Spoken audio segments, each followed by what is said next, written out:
e do Espírito Santo.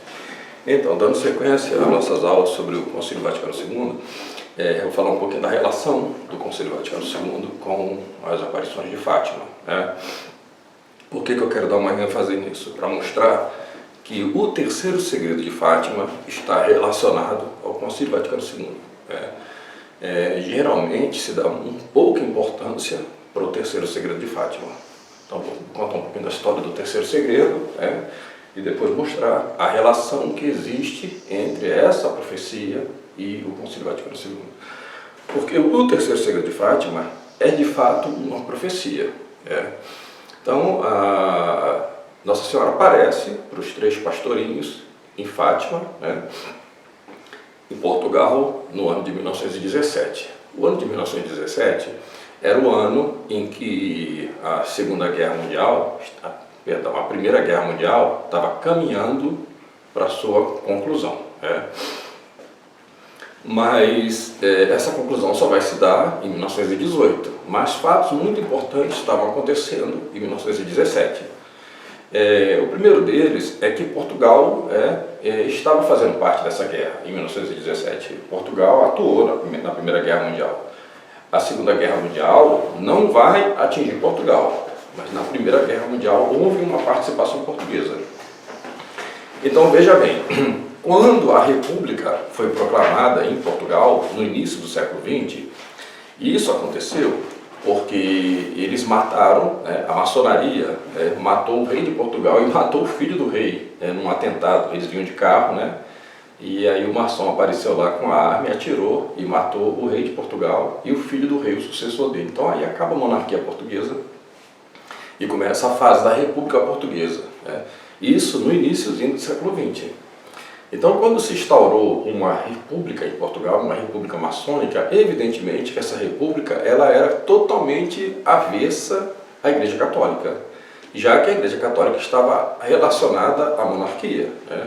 Então, a maçonaria, como odiava a Igreja Católica, ela vai tratar imediatamente de fazer uma nova lei para poder separar a Igreja do Estado português, para que o Estado português seja inteiramente laico e separado da Igreja. Então começa uma perseguição em Portugal contra a Igreja Católica.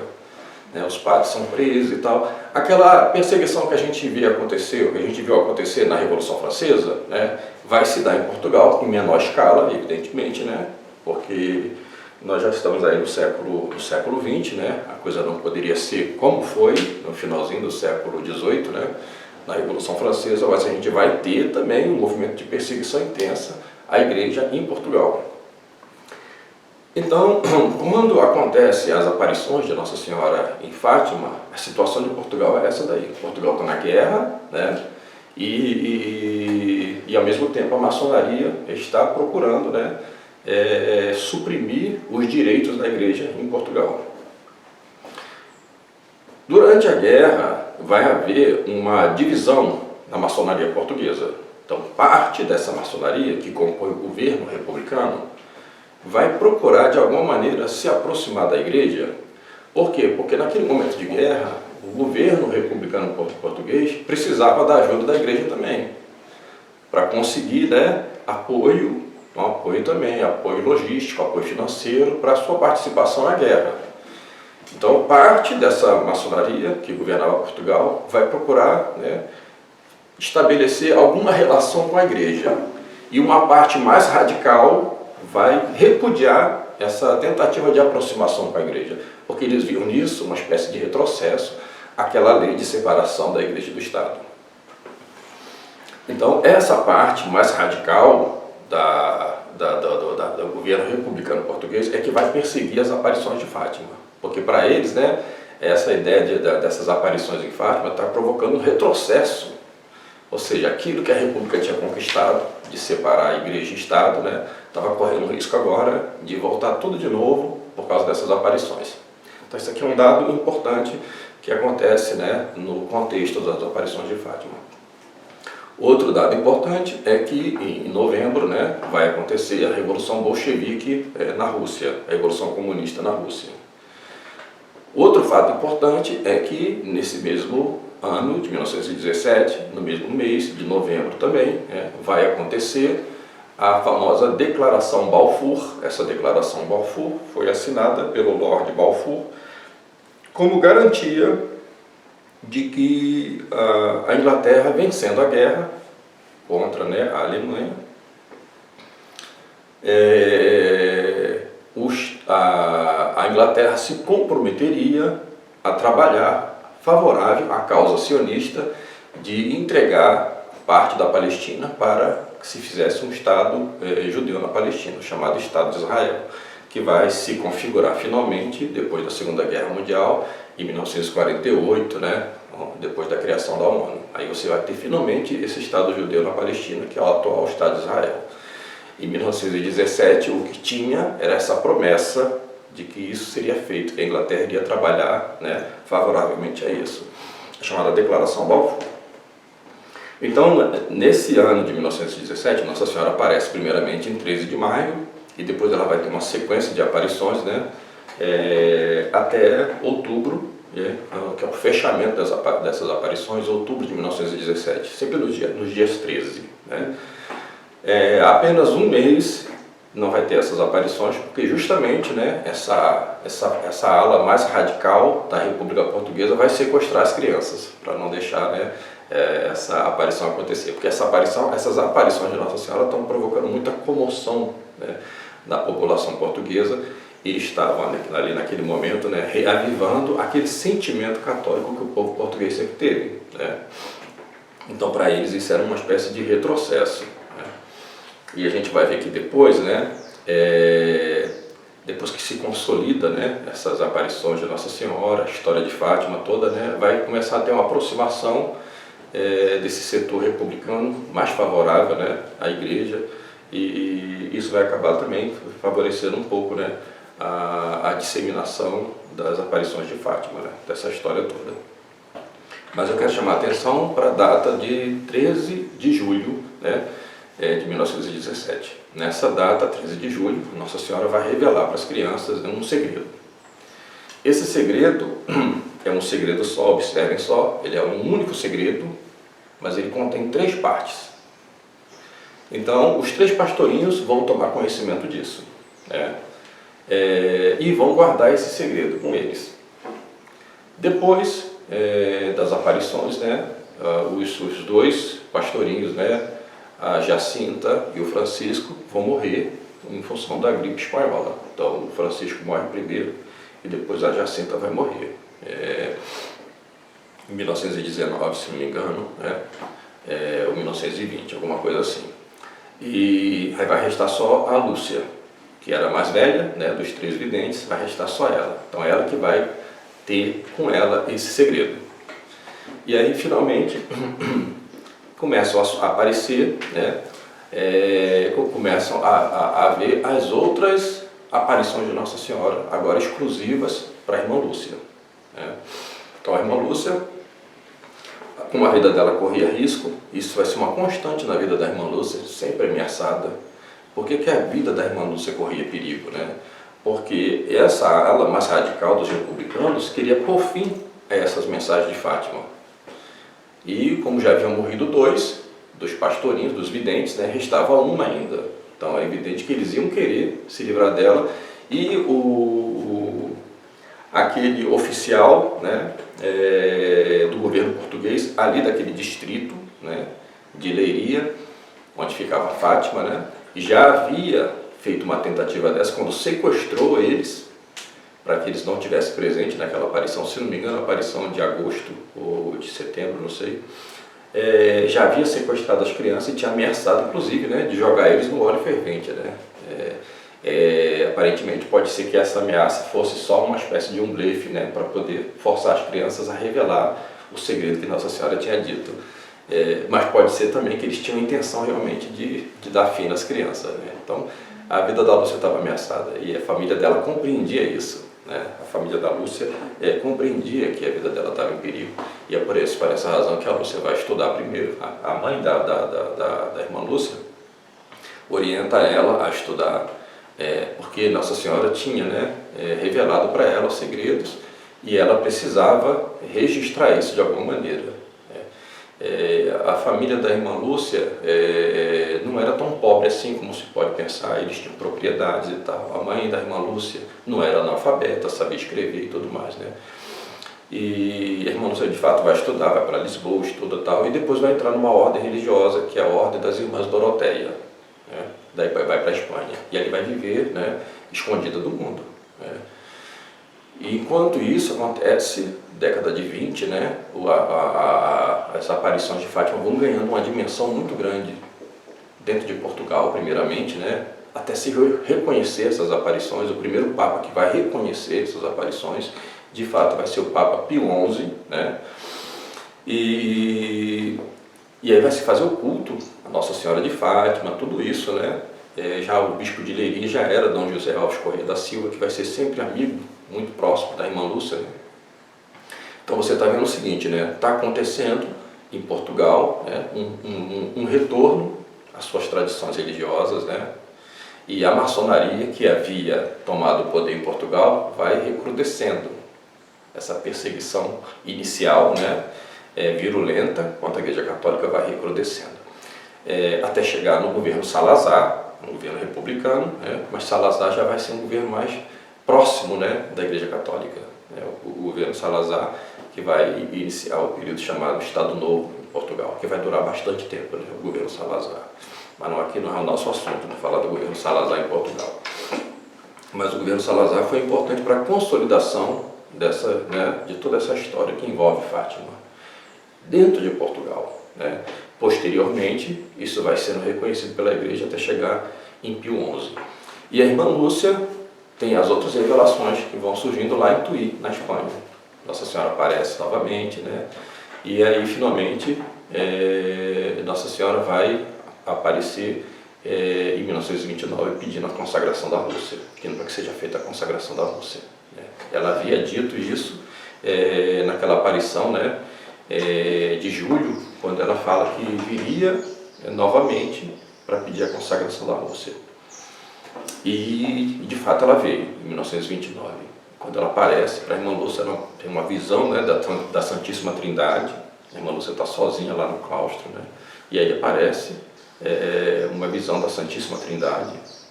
Se não me engano, ela estava na capela lá dentro do convento, né? E aí aparece uma visão da Santíssima Trindade e depois Nossa Senhora fala com ela, né? E chegou a hora de fazer a consagração da Rússia. Aí a irmã Lúcia vai escrever para o Papa Pio XI pedindo a consagração da Rússia. Essa carta vai chegar ao Papa Pio XI provavelmente só no início de 1931. Então, né, Nossa Senhora pediu em 1929 e a carta vai chegar em 1931. E não vai ser feita a consagração. Não vai ser feita a consagração. Então, daqui a pouquinho, eu vou ler, né, essas duas partes do segredo, né? A terceira parte ficou para depois. Por que eu estou adiando um pouquinho isso? Para dar uma sequência desses fatos aí, né? A irmã Lúcia vai aprender a ler e escrever tudo direitinho, né? Mas ela só vai escrever as memórias dela, finalmente, né? Ela vai contando, né? O que é uma memória, né? Uma memória é quando você começa a escrever fatos da sua vida, né, que ficaram para trás e que você agora está, né, relembrando eles em forma de escrita, porque você quer deixar isso registrado para a posteridade, né? Isso é diferente de um diário, por exemplo, né? Porque o diário você vai escrevendo dia a dia. As memórias não, as memórias você vai escrevendo em determinada época da sua vida, lembrando fatos do passado. E de fato também tem um diário da irmã Lúcia, que era desconhecido. A irmã Lúcia começou a escrever esse diário só em 1944.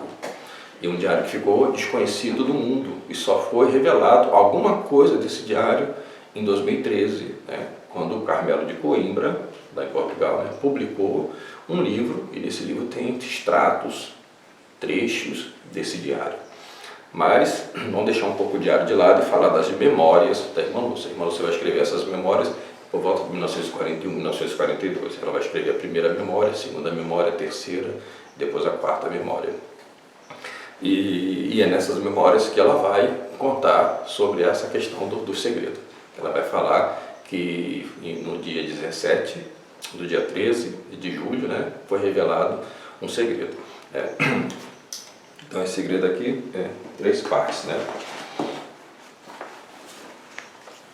Então vamos ler aqui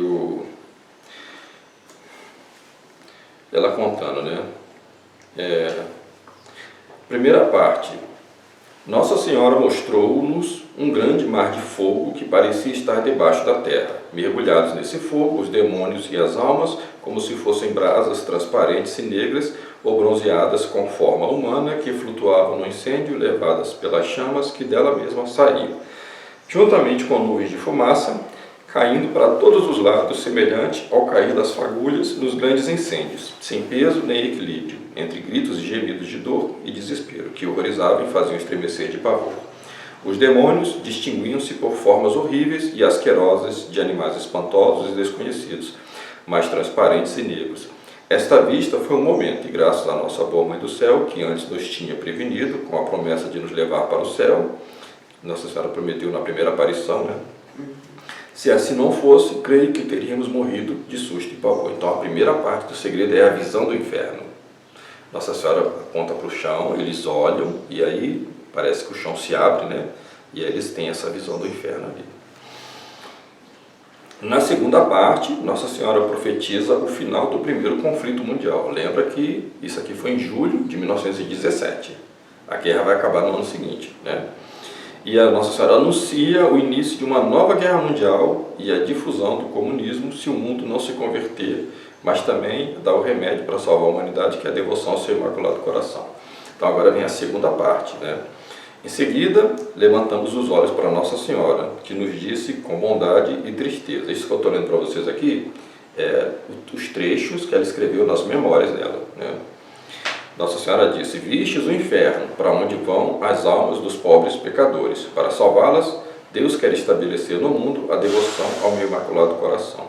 A devoção ao Imaculado Coração de Maria, ela já existia em Portugal. Portugal já fazia essa devoção já desde o século XIX, né? Então a Nossa Senhora quer essa devoção para o mundo todo, né? Se fizerem o que eu disser, salvar-se-ão muitas almas e terão paz. A guerra vai acabar. Ou seja, a Primeira Guerra Mundial, que é que estava acontecendo ali, né? Se não deixarem de ofender a Deus, a guerra vai acabar, mas se não deixarem de ofender a Deus, no reinado de Pio XI, aqui é muito interessante porque ela fala o nome do Papa. Nessa época aqui, o Papa reinante era Bento XV. Então Nossa Senhora aqui está antecipando como vai ser o nome do outro Papa, que vai ser o Pio XI. Está entendendo? Então, Pio XI só vai se tornar Papa em 1922 e vai adotar esse nome de Pio XI, né? Então aqui fica claro, né, que é sobrenatural. Então ela diz que no reinado de Pio XI começará outra pior, ou seja, vai começar uma guerra pior do que a Primeira Guerra Mundial. Quando virdes uma noite alumiada por uma luz desconhecida, sabei que é o grande sinal que Deus nos dá de que vai punir o mundo de seus crimes por meio da guerra, da fome e da perseguição à Igreja e ao Santo Padre. Ponto. Para impedi-la, ou seja, para impedir essa nova guerra que vai ter, virei pedir a consagração da Rússia ao meu Imaculado Coração. E aí, o que acontece? Em 1929, ela aparece novamente para a irmã Lúcia e fala: chegou a hora de fazer a consagração. Então ela cumpriu a promessa, ela falou que iria pedir a consagração. Em 1929 ela volta e diz, né, para fazer a consagração. Então ela vai pedir a consagração da Rússia ao Imaculado Coração e a comunhão reparadora nos primeiros sábados. Se atenderem aos meus pedidos, a Rússia converter-se-á e terão paz. Se não, espalhará seus erros pelo mundo, promovendo guerras e perseguições à Igreja. Os bons serão martirizados, o Santo Padre terá muito que sofrer, várias nações serão aniquiladas. Por fim, o meu Imaculado Coração triunfará. Ponto. O Santo Padre consagrar-me-á à Rússia, que se converterá, e será concedido ao mundo algum tempo de paz. Esse aqui é o fim da segunda parte da mensagem. A terceira parte, a irmã Lúcia não escreveu. Então, aqui é um ponto interessante, né, da gente pensar por que ela também não escreveu essa terceira parte aí. Está entendendo? A gente pode pensar por que foi que a irmã Lúcia não escreveu nessas memórias, junto com essas duas partes, a terceira parte também. Né? Então, isso já quer dizer alguma coisa para nós, o fato dela não ter escrito isso ainda. Ela guardou com ela essa terceira parte. Né? Tudo aquilo deles tentarem arrancar os segredos dele, igual o senhor falou, desde criança, que eles ameaçavam. Exatamente. Pode ser, talvez essa terceira parte ia... Exatamente. Ela sabia que a vida dela corria risco também, né? Com essa terceira parte. Por quê? Porque essa terceira parte, ela diz respeito a algo que ainda ia acontecer. As outras duas partes era a visão do inferno. A visão do inferno, de alguma maneira, né, já está relacionada ao passado, porque as almas que já estão no inferno já estão condenadas. Não se pode fazer mais nada por elas. E a segunda parte, né, são os fatos que estavam ocorrendo ali. Fim da guerra, o início de uma nova guerra, tudo isso está naquele momento ali entre a década de 20 e a década de 30. Agora, essa terceira parte era algo que ainda ia acontecer. Né? E é por isso que ela não escreve aqui. Então, eu vou fazer algumas citações aqui, muito interessante, né? Isso aqui é dos arquivos, né? Da Universidade Católica Portuguesa, da Faculdade de Teologia. Então aqui tem uns dados muito interessantes, né? Então vamos ler aqui, vou fazer a citação aqui. Veja bem, a 13 de maio de 1938, no contexto da crise mundial que se vive e no auge da guerra civil da Espanha, então a Espanha estava passando por uma guerra civil, os comunistas, né, estavam massacrando a Igreja Católica, os padres, as freiras, né, os monges e tal, uma perseguição contra a Igreja Católica terrível promovida pelo comunismo na Espanha. Então esse momento aqui de 1938, guerra civil na Espanha. Portugal, fica bem pertinho da Espanha ali, né, tinha escapado. Não houve, né, uma guerra civil em Portugal, justamente por causa dessas aparições da Nossa Senhora. Lembra que eu falei que a República Portuguesa, porque quem promoveu o comunismo na Espanha foi a República Espanhola. Quando foi proclamada a República, né, logo veio, né, a perseguição comunista, porque o comunismo é republicano. Né? O socialismo realmente existente, essa forma de governo bolchevique, né, ela é republicana. Então, veio imediatamente a perseguição na Espanha. Em Portugal não aconteceu isso. A República começou um processo de perseguição em Portugal, mas esse processo de perseguição a Portugal ele vai recrudescendo, né, e finalmente, né, chega o governo Salazar. Então em Portugal não teve, né, guerra civil, não teve comunismo em Portugal, né? Então o episcopado português agradeceu a Nossa Senhora de Fátima por Portugal não ter passado por essa crise comunista, né, e faz uma consagração de Portugal ao Imaculado Coração de Maria.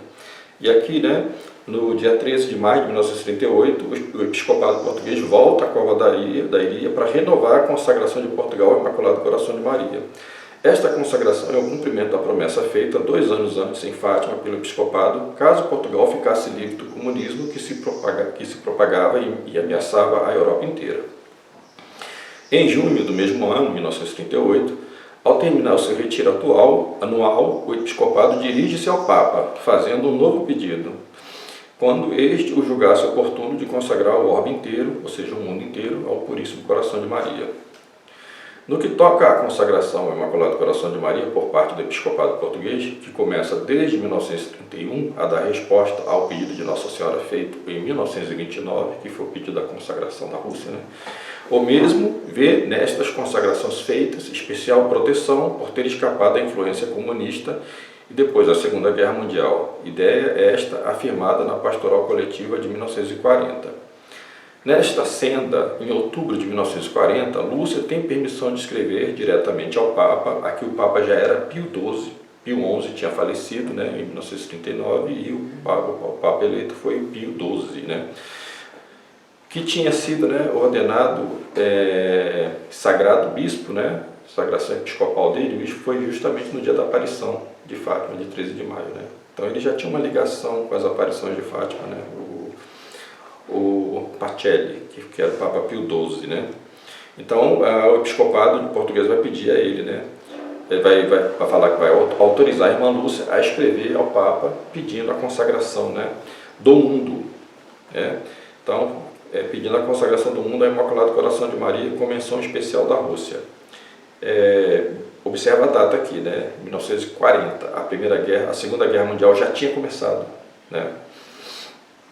Esta menção especial da Rússia criava alguns problemas, não só diplomáticos como teológicos, pelo fato da Rússia se declarar como um Estado ateu. E ao incluir a consagração do mundo inteiro por indicação do seu confessor, pretendia assim aumentar as hipóteses do seu pedido ser aceito. Referia ainda a irmã Lúcia ao Papa que, em atenção à consagração que os bispos portugueses tinham feito, Portugal teria uma proteção especial durante a guerra, sendo esta proteção a prova das graças concedidas às nações que fossem consagradas a Nossa Senhora. Quer dizer, Portugal não teve, né, não foi atingida pela Segunda Guerra Mundial, por causa dessa consagração feita, né, que o episcopado português faz. A realidade é que o culto a Nossa Senhora do Rosário de Fátima é, na década de 30, já amplamente difundido por todo Portugal, para o qual muito terá contribuído a consagração do país referida anteriormente. As peregrinações a Fátima dão-nos um retrato vivo daquilo que é a religiosidade vivida em Portugal. Paralelamente ao crescendo do culto espiritual a Nossa Senhora do Rosário de Fátima, há igualmente uma materialização em crescendo, resultante deste culto. Inclui-se novos rumos da Igreja em Portugal, sob a proteção de Nossa Senhora de Fátima, a construção de alguns templos em sua honra, como é o caso da Igreja de Nossa Senhora de Fátima em Lisboa, da autoria do arquiteto Pardal Monteiro, inaugurada solenemente e benzida em 13 de outubro de 1938 pelo cardeal patriarca de Lisboa, Dom Manuel Gonçalves Cerejeira, na qual tomou parte o bispo de Leiria. Bom, então aqui vai relatando aqui, né, como foi importante a aparição de Nossa Senhora para Portugal. E finalmente, né, de 1942 a 1946, num gesto de nova abertura do Santuário de Fátima e de incremento de devoção a Nossa Senhora do Rosário de Fátima, destacamos aquela que foi a primeira viagem da imagem original de Nossa Senhora do Rosário de Fátima, da Capelinha das Aparições a Lisboa, por ocasião do Congresso Nacional da Juventude Católica Feminina, de 7 a 13 de abril de 1942. Isso aqui é a imagem que foi feita pelo José Tedin, aquela que hoje é peregrina, que está lá no Santuário de Fátima. Né? Estávamos em 1942, celebrava-se o 25º aniversário das aparições e da ordenação episcopal de Pio XII. Pio XII foi sagrado bispo, né, nessa ocasião aqui. Estava comemorando 25 anos, né? Fátima, nestes 25 anos de existência, tinha se tornado um motor impulsionador para Portugal se reencontrar com a sua tradição religiosa de sempre e o reflorescimento da fé cristã. Fátima tinha se tornado um polo de atração e irradiação do catolicismo português, sentindo-se sempre como povo protegido pela Imaculada Mãe de Deus. Realçamos o que foi sendo sempre preocupação das autoridades eclesiásticas para que Fátima se tornasse um centro de espiritualidade e não mais um local das tradicionais romarias portuguesas. Isso vai acabar mudando depois, né? Depois do concílio, Fátima vai passar a ser um lugar de peregrinação, inclusive dos papas. Os papas vão sempre se dirigir a Fátima como peregrino, né? Não vai esvaziar, sabe, o conteúdo espiritual de Fátima, né? Fátima dava uma nova coloração à vivência da fé e dava igualmente uma nova configuração geográfica da dinâmica do catolicismo português. Este sofria uma deslocação de norte, principalmente do Sameiro para a Covadaria. Fátima tornou-se o local do encontro privilegiado entre a religiosidade popular e a pastoral sacramental.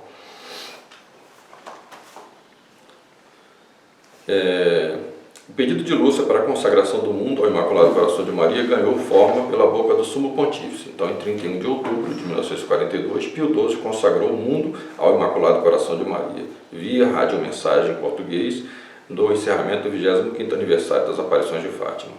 O episcopado português reuniu-se no Mosteiro dos Jerônimos e, numa longa mensagem que o Papa dirigiu ao povo português via rádio, refere-se à atmosfera de milagre que bafeja Portugal.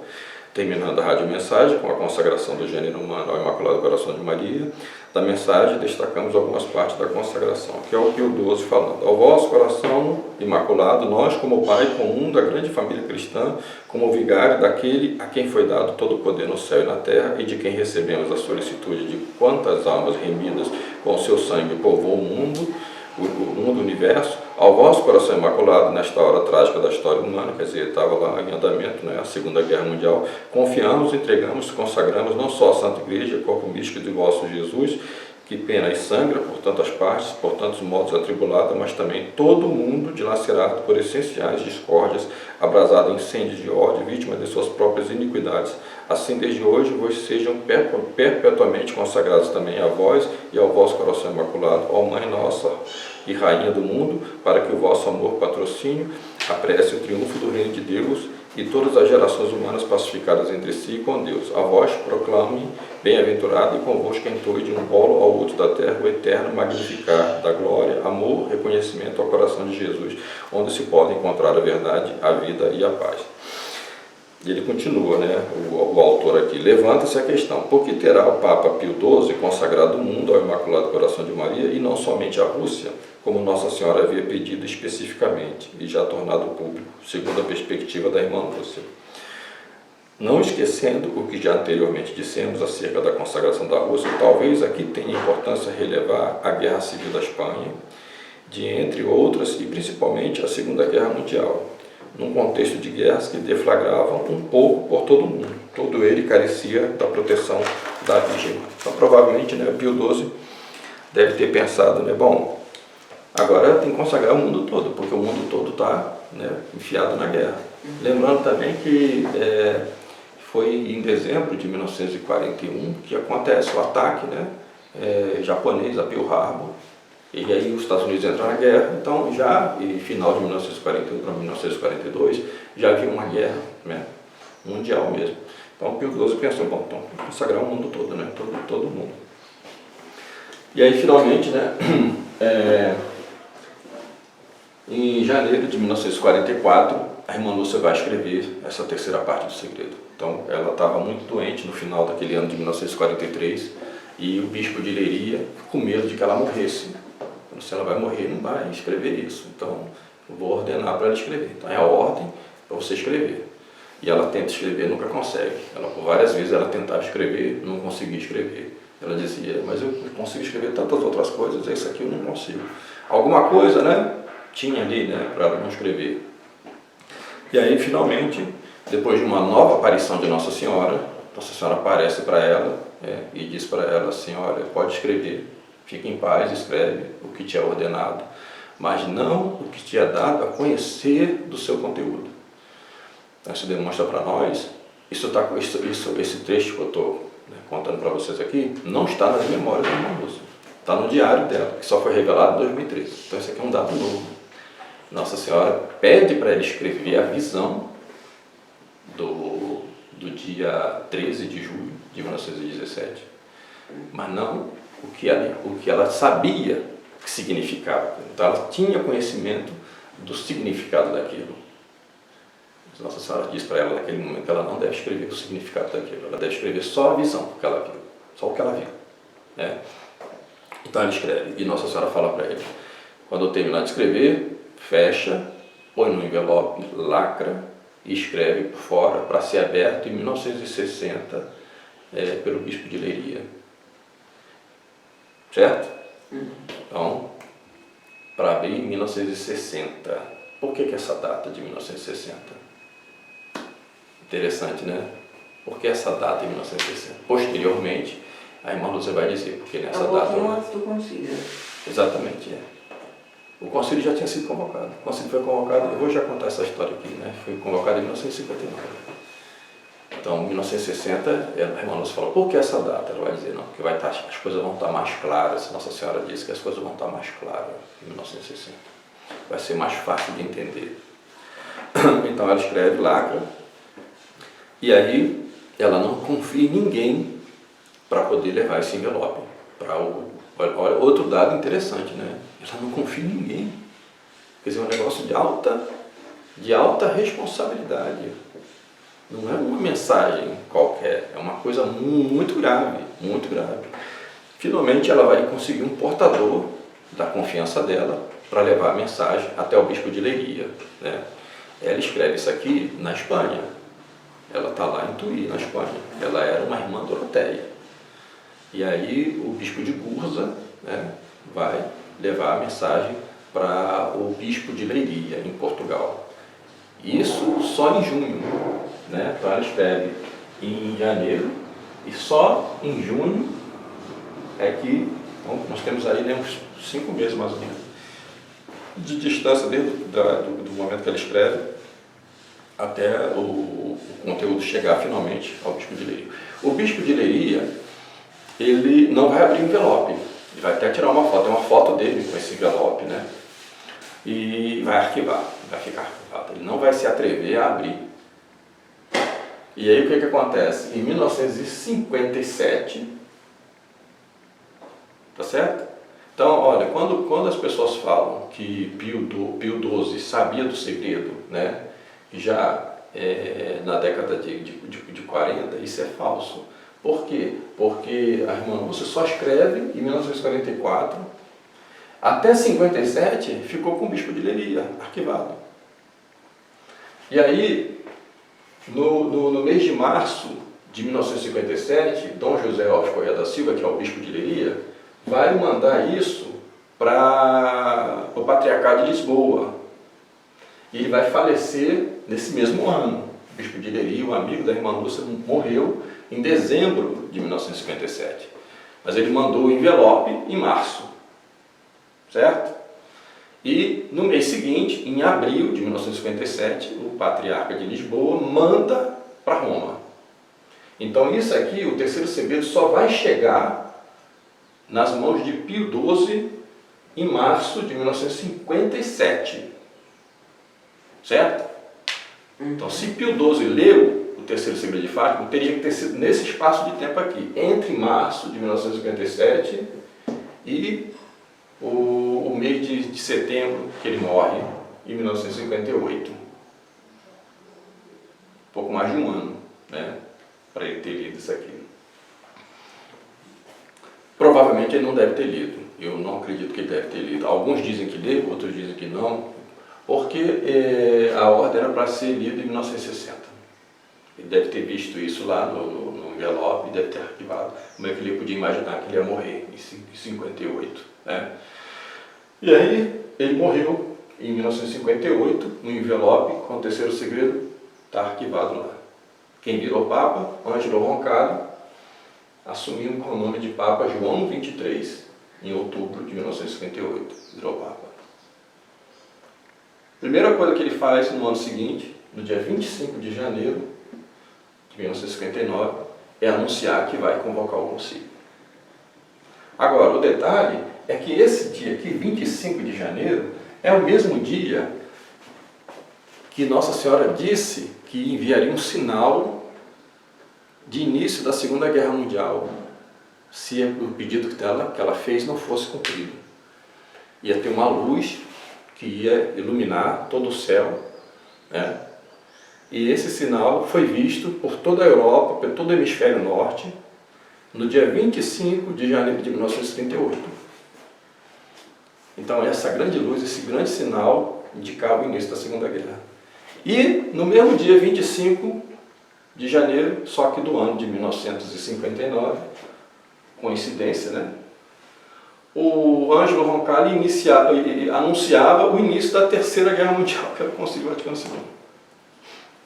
Então ele anunciou que vai fazer um concílio por inspiração do Altíssimo, foi o que ele disse, por inspiração do Altíssimo, né? No dia 21 desse mesmo ano, 21 de agosto, João 23 leu o terceiro segredo. Aí ele vai ler o terceiro segredo, né? E aí ele leu o terceiro segredo, dá pouca importância para o terceiro segredo. Ele tem dificuldade para entender, porque está escrito em português, né? E aí ele chama um tradutor para ler e tal. Depois ele faz uma reunião e comunica que não vai revelar esse terceiro segredo, vai arquivar, porque o que quer que seja o significado daquilo, não diz respeito a ele nem ao pontificado dele. E aí ele vai dar sequência ao projeto dele, né, de fazer o concílio. Eu gostaria de ler também algumas coisas, né, sobre o Papa João XXIII e sobre a questão dele, né, a relação dele com Fátima, né. Aí antes disso aí, deixa eu dizer uma outra coisa, né. O Papa Pio XII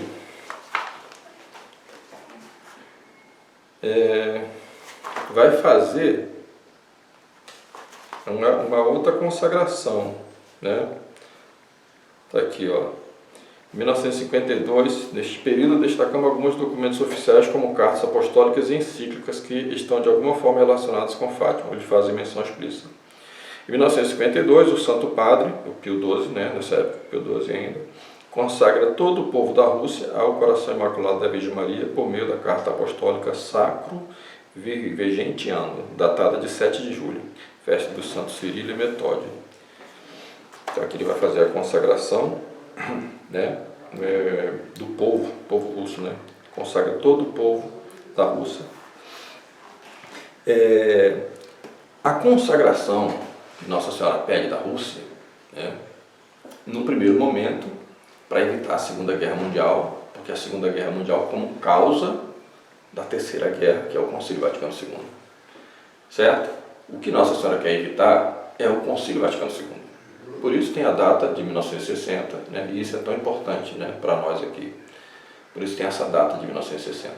E os fatos que eu já expliquei para vocês aqui. Então, Nossa Senhora quer evitar o Concílio Vaticano II. Por isso tem um terceiro segredo. O terceiro segredo é uma advertência para que não se faça o concílio. Então, para evitar o concílio, primeiro tenta-se evitar a Segunda Guerra Mundial, porque nós já vimos nas outras aulas que a Segunda Guerra Mundial está intimamente relacionada ao Concílio Vaticano II. Não fosse a Segunda Guerra Mundial, não haveria esse concílio. Então, não foi possível evitar a Segunda Guerra Mundial, né? Mas ainda era possível evitar a terceira.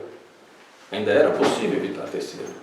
Então, faz-se, né, um pedido novamente para se fazer a consagração da Rússia, para que se evite assim a Terceira Guerra Mundial, que é o Concílio Vaticano II. Novamente, né, não é atendido, e ela vai deixar essa carta na manga, né, que é essa parte escrita do que é esse segredo, né, esse chamado terceiro segredo de Fátima, que o Papa João XXIII não vai ler. Agora, por que razão que ele ele não revelou, né? Por que razão que ele não revelou esse segredo, né? Isso é que a gente pode se perguntar, né? Então, com a morte de Pio XII, o término dos seus quase 20 anos de pontificado, é eleito Papa, a 28 de outubro de 1958, o cardeal Ângelo Roncalli, tomando o nome de João XXIII. Um pontificado breve, mas intenso a nível eclesial. Lógico, né, ele vai fazer uma revolução na igreja, né, em pouco tempo. Fazendo uma análise no tempo, recorde-se que João XXIII já havia vindo a Fátima a 13 de maio de 1956, antes dele ser Papa, né, presidindo a peregrinação enquanto patriarca de Veneza no 25º aniversário da consagração de Portugal ao Imaculado Coração de Maria. Então, o Ângelo Roncalli, o futuro Papa João XXIII, em 1956, já havia ido a Fátima. É também, por ocasião dessa sua vinda a Portugal, que ele se encontra com a irmã Lúcia no Carmelo de Coimbra. Ele teve encontro com a irmã Lúcia no Carmelo.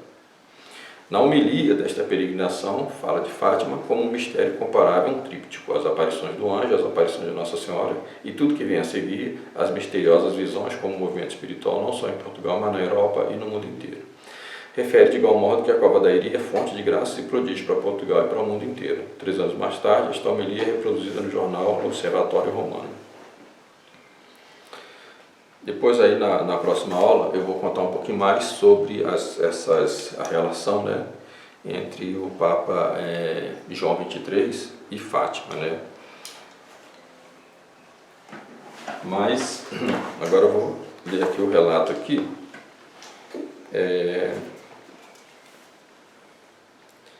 Da reação dele, né.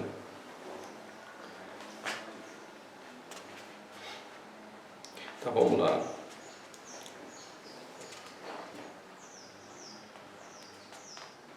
Em 16 de maio de 1959, João XXIII constituiu uma comissão antepreparatória presidida pelo cardeal secretário de Estado, Tardini, a qual confiou a missão de organizar o iminente concílio. Ele estava completamente obstinado de fazer esse concílio. Porque queria fazer o concílio, e alguns diziam, não faça, né? Não faça esse concílio, não é uma boa ideia e tal. Aqui, por exemplo, né, no livro, esse aqui é um livro que eu recomendo a gente, ó, vocês lerem, tá? A biografia de Dom Marcel Lefebvre, pelo Dom Bernard Thiers de Malaret, né? Eu recomendo muito a leitura aqui, uma obra muito completa sobre Dom Marcel Lefebvre. Então diz aqui, olha: que pensam vossas eminências reverendíssimas sobre a oportunidade de convocar um concílio ecumênico para prosseguir o concílio do Vaticano, interrompido em 1870? Isso era Papa Pio XI falando. Falava Pio XI naquele consistório secreto de 23 de maio de 1931. Os cardeais mostraram-se quase unanimamente desfavoráveis a tal empreendimento. As vantagens que se poderiam esperar de um concílio podiam ser obtidas, diziam eles, sem concílio, e não estariam em proporção com os inconvenientes certamente esperados. Por sua vez, o cardeal Bilot ergueu-se. Não se pode dissimular, disse ele, a existência de divergências profundas no seio do próprio episcopado, divergências que acarretam o risco de gerar discussões que se prolonguem indefinidamente. Não deveríamos nós temer, acrescentou o cardeal Bilot, que se veja o concílio manobrado pelos piores inimigos da Igreja, os modernistas que se preparam desde já, como indícios certos o demonstraram, a aproveitar-se dos Estados Gerais da Igreja para consumar a Revolução, um novo 1789. Então, o Papa Pio XI já havia pensado em fazer um concílio para continuar o Concílio Vaticano I, que foi interrompido por causa da guerra que teve, né, contra os Estados Pontifícios, feito pela maçonaria na época de Pio IX. Então, o Concílio Vaticano I foi interrompido e não terminou. Então, ele pensou em fazer uma continuação, né, e foi desaconselhado, falou, não é hora de fazer isso. Depois, Pio XII vai realmente fazer, né, vai ficar obcecado com essa ideia de fazer um concílio. Só que logo ele vai anunciar que esse Concílio Vaticano II não é uma continuação do primeiro concílio, é uma outra coisa, né? A gente vai ver depois. E aí, completamente obcecado com essa ideia de fazer o concílio, né? E aí, finalmente, ele vai encontrar com o Júlio Isaac, né, no dia 13 de junho de 1960. E aí, a partir desse encontro, né, ele vai ficar completamente obcecado com esse concílio. E, apesar de todas as advertências, né, que tem mais contra do que prós, mas ele vai ficar obcecado, porque ele vai se ver numa missão divina, né, de realizar essa paz entre cristãos e judeus, né, e estabelecer a paz mundial e tal. Ele vai completamente iludido, né, completamente fora da realidade, né. Isso pode se compreender pelas ideias ruins que ele já tinha antes, né? E também pelo momento, né? Duas guerras mundiais naquele século e tudo, né? Uma série de coisas acontecendo no mundo, né? E aí ele se envolveu muito, né? E aí a prudência foi pro lixo, né? Perdeu completamente o senso de prudência e não ouvia mais ninguém, só pensava em fazer esse concílio, né? Então, na próxima aula a gente retoma aqui esse ponto. Pai, do Filho e do Espírito Santo.